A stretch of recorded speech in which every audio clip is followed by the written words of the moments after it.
By the way, from here on out, I'm just going to be using the footage of my recent vanilla playthrough, so I turned on all the cool stuff, I turned off the speed caps, all the moves from later games that you can get in Forever, they're all on, so I'm going to be doing all kinds of stuff that I did not explain in this video.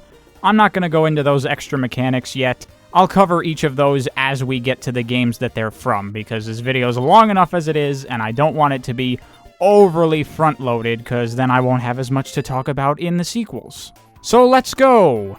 Where to begin? Where to begin? I guess we could talk about coins, if I even have to. Doesn't everybody already know how this works? If you get hit, you lose all your coins and they explode out of you. If you get hit and you don't have any coins, you die. And by the way, a maximum of 20 coins can explode out of you when you get hit. If you have any more than that, then they just disappear. Now, I think this is a fine health system for a platform game like this, and actually, I much prefer it to the Marios and the Donkey Kongs and the Crash Bandicoots of the time, where it was basically one hit equals death. Maybe you can get a power-up to give you 1, maybe 2 more hits depending on the game, but that's about it.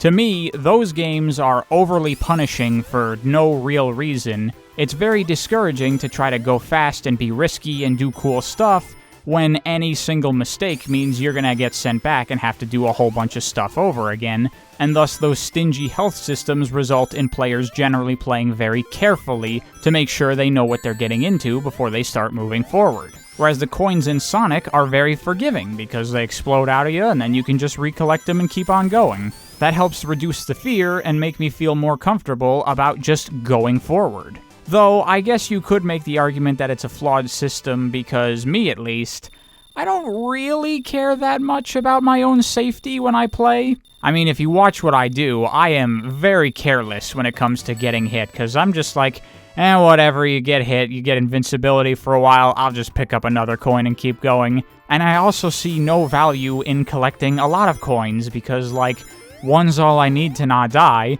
Sure, if I can get up to 20, then the maximum number of coins will explode out of me when I get hit, and that will give me the best chance of recovering some. But it doesn't really matter, there are coins everywhere, I'll get another one at some point, it's fine. I mean, that partially comes from my experience with the games, where I'm pretty confident that I can go without taking hits, and I kinda, sorta know where most of the coin placements are, but still. There's also something to be said for just not caring about taking hits, and sometimes even intentionally going into hits to take damage for the invincibility. That's how little I care about the consequences of getting hit in this game. They put the coins in the level for them to be collected, and I'm sure that I'm setting a bunch of people's OCD off with the fact that I will just run past coins and I don't give a fuck about collecting them. They are worthless to me. Personally, I don't find much problem with this, because if I was stopping to collect all these frickin' coins, I wouldn't be going very fast now, would I? That's the whole reason I run past them not caring, is because I'm trying to go fast here.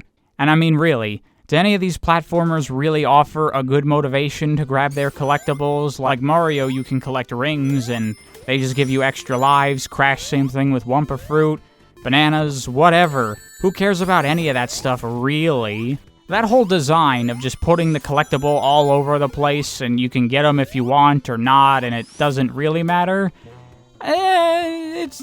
overall, I find the trend kinda questionable.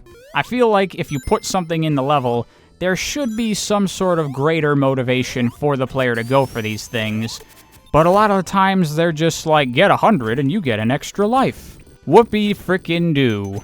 I think that's another thing that I can briefly cover. Lives. They're terrible, they have no place in games, they're awful, but they're old, they thought that they were good, I guess, or something, so they're in the game, you just gotta deal with it.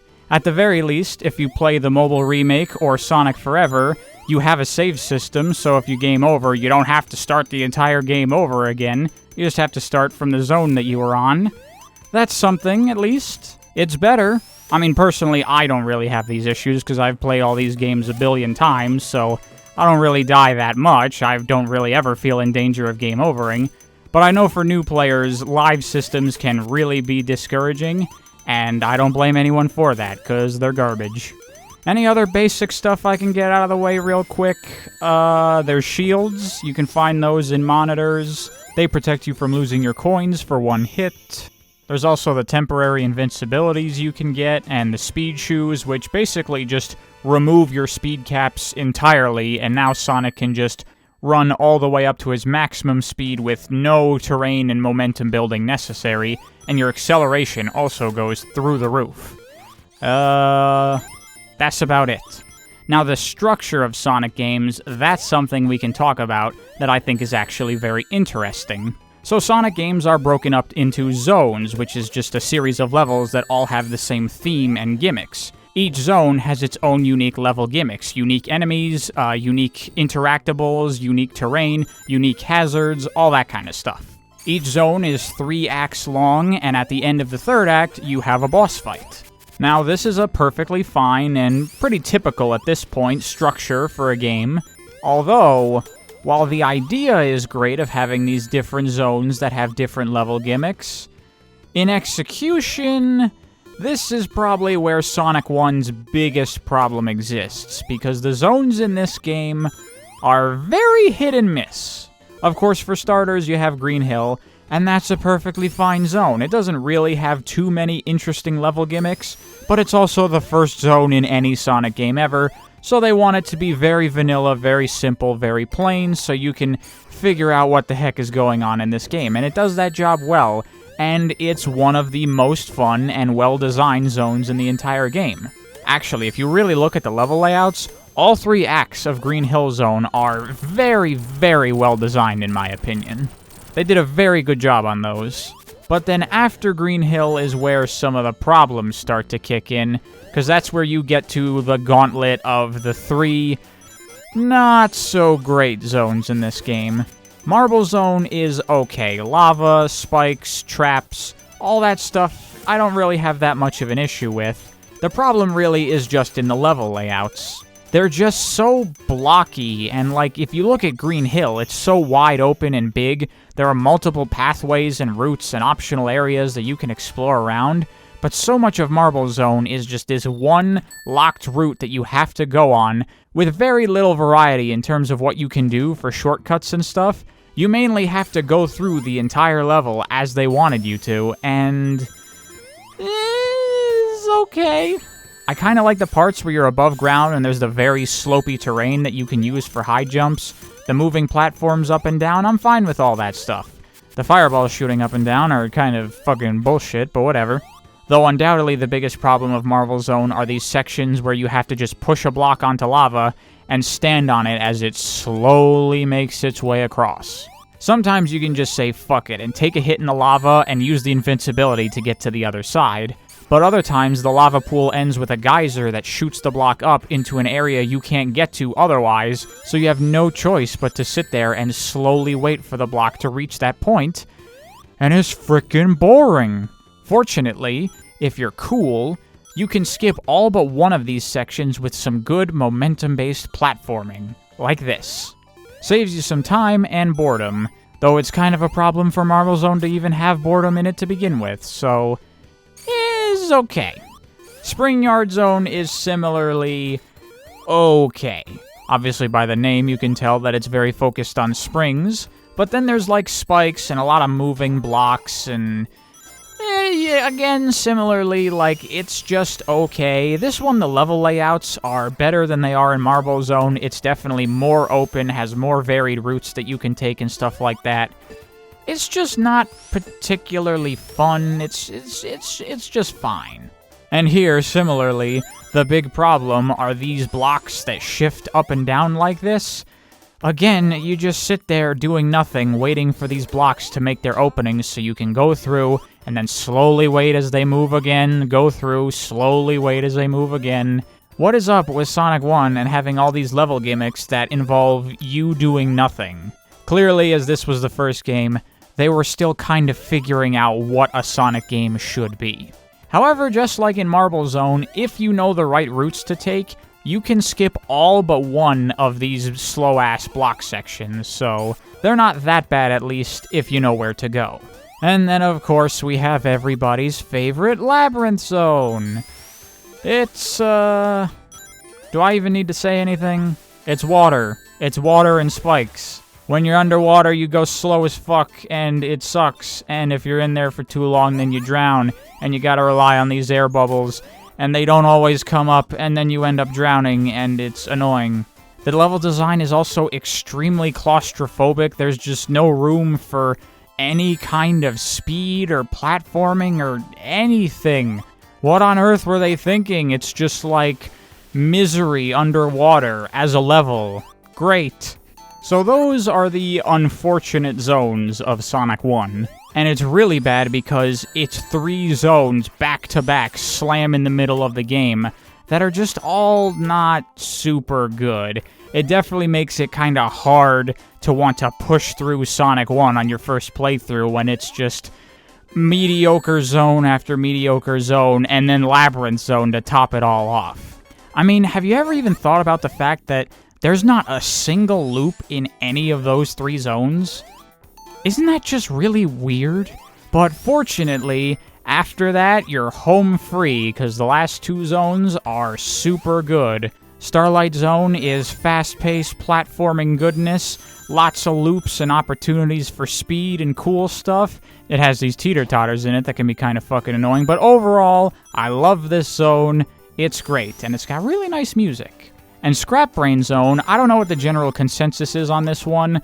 I like it a lot. I think it's really fun, but typically last zones can kind of get a lot of shit for being really hard, but I think this one has a lot of really fun level gimmicks in it, and it's got really good level design. This is actually my favorite zone in the game. These little weird spinny orb things, super freaking fun. The conveyor belts are cool. You got these spinning platforms that you gotta time when you land on them.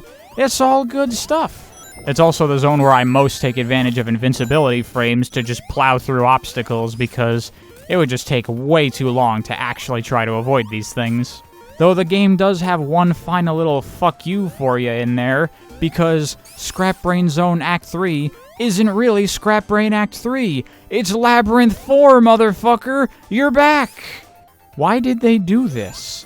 It's like they knew that everybody would hate this zone, so they wanted to make sure that the last level of the game was as annoying as possible.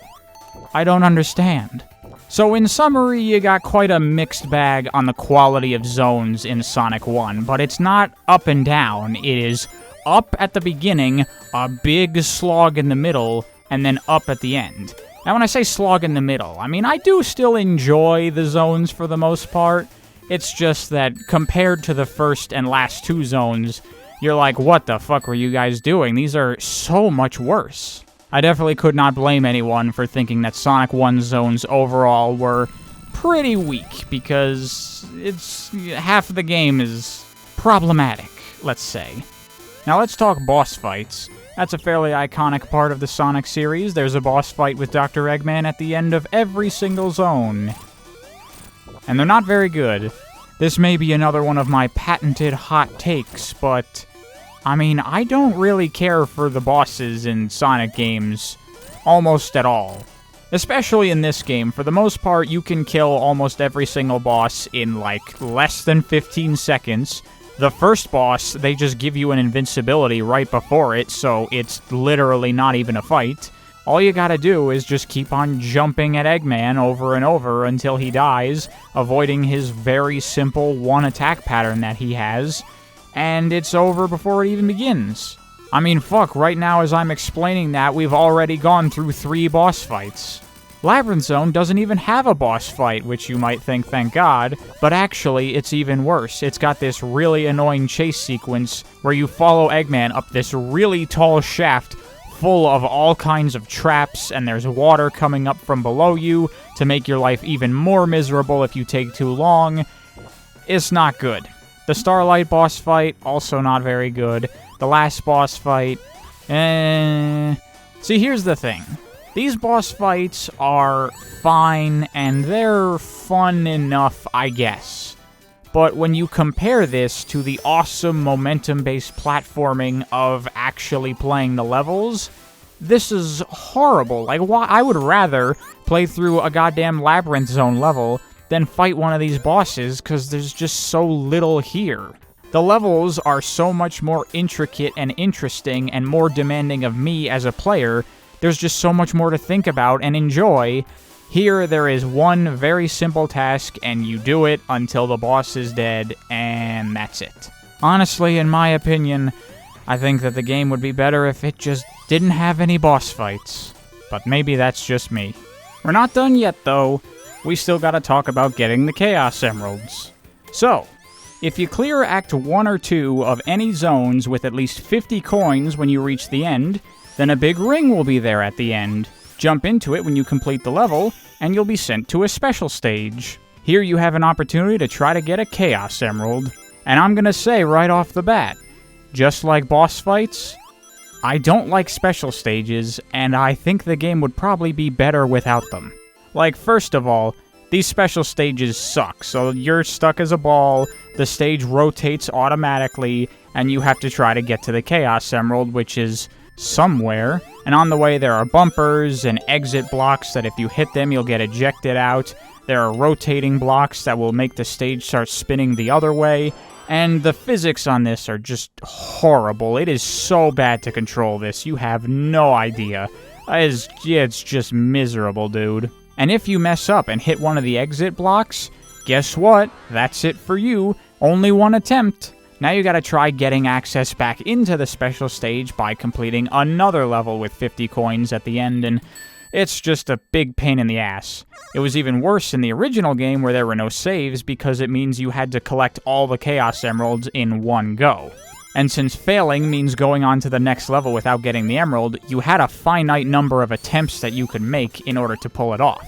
I assume this whole idea of special stages and Chaos Emeralds was implemented solely to add replay value because of how hard it was to do in the original game to get all 6 in one go. In the mobile remake and Here and Forever, with a save file, you can actually go back to earlier levels and try to do Chaos Emerald special stages multiple times without having to start over. So now it's just kind of this annoying thing where in between attempts, you have to do another run of Green Hill in order to get access again, and that's just wasting my time at that point. Might as well just let me keep retrying over and over. And while you're at it, why not just let me do all the special stages without having to earn my way in? Who even cares when it's this easy? And it's especially annoying when sometimes your attempts look like this. Isn't that fun? But you finally get all the Chaos Emeralds, and then what's your ultimate reward? Nothing. The Chaos Emeralds do absolutely nothing. Technically, they get you the good ending, but the only difference between the normal ending and the good ending is the game says, "Good job, you did it." And you really think I give a fuck about getting the good ending on a game with no fucking story? Come on now. So in summary, the special stages are a pain in the ass and are not fun, and they have no reward. Why on earth would I do this? In the mobile version of Sonic 1, and also Here and Forever, they did add a 7th Chaos Emerald, which means you can get Super Sonic in the game, but Super Sonic is a thing from Sonic 2, so we'll talk about that later. Though I'll give you a little spoiler, I'm not much of a fan of Super Sonic, so I don't really care for getting that as a reward anyway. Just going off of what's in Sonic 1, there is no reason to get the Chaos Emeralds. Maybe I'm being a bit harsh on the boss fights and the Chaos Emeralds, especially in the case of the special stages, because you can just ignore them if you want. And the bosses are very slight, you know, like I said, they're over before they begin, so do they really get in the way that much?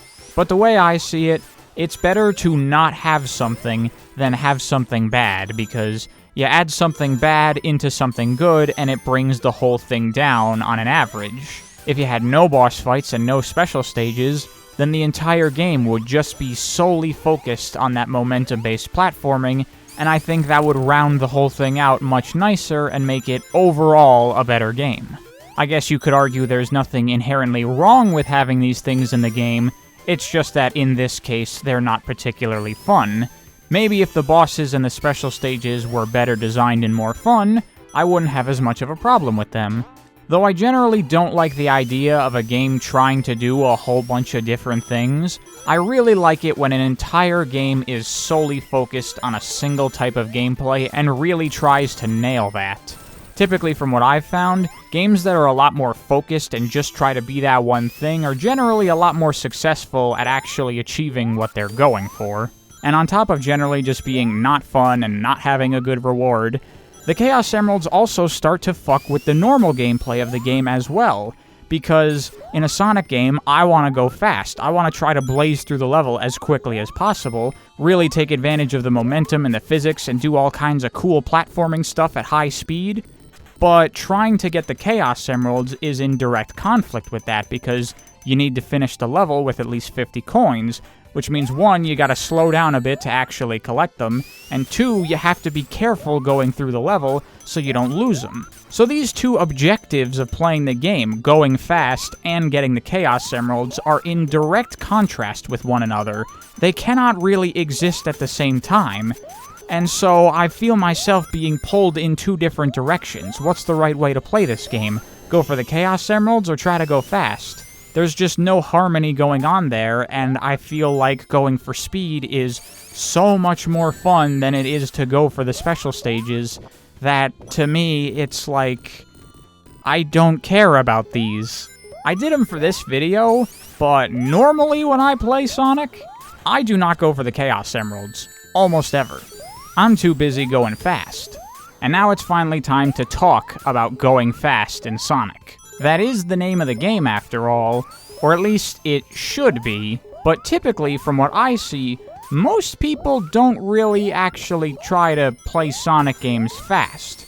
They just play through it once and beat the game, maybe get the Chaos Emeralds, and then that's about it. In fact, I've even seen some people with the idea that Sonic isn't actually about speed. If you thought that Sonic games were about going fast, then you just fell for the marketing gimmick. It's not really about going fast, it's actually about platforming. I've heard that kind of thing from multiple people, and to me, the only way you could have that opinion is if you've never actually tried to play a Sonic game fast, because that is not true at all. For me, all of the fun, all of the stuff that I really love about Sonic the Hedgehog is in time attack. Because you may have noticed that I had a pretty fair number of complaints and issues with Sonic 1 throughout this video. It might have even started to seem hard to believe that I like this game, but that's because I wasn't talking about the part of it that I really love. Going for good times on all the levels. And can I just say, Sonic Forever has added a kick-ass time attack mode to this game. You can play as all 3 characters and use all their different abilities for different paths through the levels. It added a button to just restart the level if a run's not going very well, and it cut out all the boss fights from Act 3, so the level just ends, and you can move on without having to fight a shitty boss. Awesome all around. Anyway, time attacking itself. Let me just lay out my method of playing through a Sonic game anytime I pick up a new one for the first time. I'll do the vanilla playthrough, trying to get the Chaos Emeralds along the way, but probably fail. Then after I beat the game normally, I'll go back and try to get all the Chaos Emeralds if they're in that game. Once I do that, I'll go do the true ending or whatever crap there is. I'll also experiment with whatever side modes or extra missions or stuff like that that the game may have. And then to conclude my time with a Sonic game, I start digging into the time attack. And that in itself is essentially a 2-step process. Step 1 is you gotta explore the level. You gotta really go up and down and all around the level to find all of the alternate paths and see which ones are the fastest and try to nail the layout down in your head of what is the optimal route through this level. That on its own is really fun because I get to explore this whole huge level and experiment with the momentum and physics to see if I can invent shortcuts. Then once I feel like I have a pretty strong grasp of the entire level layout, that's when I lay out my route of what I think is the fastest path, and I start practicing it. I just run it over and over and over, trying to get it down with as little mistakes as possible and shave off as much time as I possibly can. Usually earlier on in the game, I'm a lot more strict with what I consider a good run, because the beginning levels are obviously easier and shorter, so it's much more feasible to get a near-perfect run. But as the game goes on, and the levels get longer and more difficult, and my patience starts to wane, I'll start to get a bit more lax with what I consider an acceptable time, and you know what, I'm fine with that. I don't need to get these perfect runs through every single level, because quite frankly, that would take fucking forever. And to be clear, I refer to this as time attacking. I am not a speedrunner in any way. I do not look up glitches, I do not look up the strats, the best routes, the optimal paths. I don't spend thousands upon thousands of hours trying to practice this insanely hard shit to get it absolutely perfect. I'm not like that. I like to go into the level myself, figure out what I can, and do the best that I can until I feel satisfied. What you're watching right now is just all of my best times strung together. And when it comes to time attacking, I do like to try to do it with every character available because they all have slightly different abilities that alter the paths that you can take through the level and offer different shortcuts and stuff for each character. So you can get a slightly different experience playing the same level just by using different characters. Which again, more playable characters with different abilities is something they added in future games, so I'll talk more about that later. Anyway, this whole thing, this is what I really enjoy about Sonic games. I'm gonna go on about this process of time attacking for pretty much every single game in this series, because to me, it's not just an important part of a Sonic game, it is the reason I play Sonic games. If a game doesn't have really fun time attack, that is a problem for me. And it's a shame to me that so few people actually play Sonic like this, because in many ways, when you look at the level design of Sonic and just how it's laid out, it really seems like this is what you're supposed to do. There are so many traps and hazards that you could have never possibly known was there the first time you were playing through the level, so it's clear that those hazards exist for future playthroughs where now you're armed with the knowledge of what's there and you can avoid it. I could understand people thinking that just means that those are cheap hazards, but in the context of the game, when it is intended to be played multiple times, I don't think that's necessarily a problem. And actually, there are in fact ways to kind of predict Sonic level design a little bit, but that's stuff that I'll get into when we start talking about Sonic 2. And that covers pretty much everything I wanted to talk about with Sonic 1. Jesus fucking Christ, I did not expect this video to be so long that I had to break it into 2 parts. Holy crap, it's a fucking 45-minute long game, and I managed to talk about it for almost as long as the game is itself. What the fuck? So overall, looking at Sonic the Hedgehog as an individual game, before any sequels or anything, where are we at right now with the Sonic series based on this one game? Well, the initial version I think is very flawed and has a lot of issues, and I honestly wouldn't really recommend it. But the versions of Sonic 1 that are available now that you can play, I think are super fun, and I highly recommend playing it, especially if you're into time attack / speedrun kind of stuff. There is a lot here for you. If you're not into that kind of thing, I would still say it's a fun platformer just to play through, but it does kind of have a number of flaws, and I might not recommend it as your first Sonic game. But if you've played other games in the series and you're a bit experienced with how these kinds of games work, I think there's fun to be had. And it's definitely a lot better when you play something like Forever, because you can add in all those things from the later games that help iron out some of the problems with the game. But you're not really getting the full experience if you do that. If you ask me, just playing through Sonic 1, maybe getting the Chaos Emeralds, is completely missing the best part of any Sonic game. As far as I'm concerned, if you really want to get everything there is out of a Sonic game, you gotta go fast. I hope you enjoyed and are ready for a long-ass journey, because we got a lot of games to go.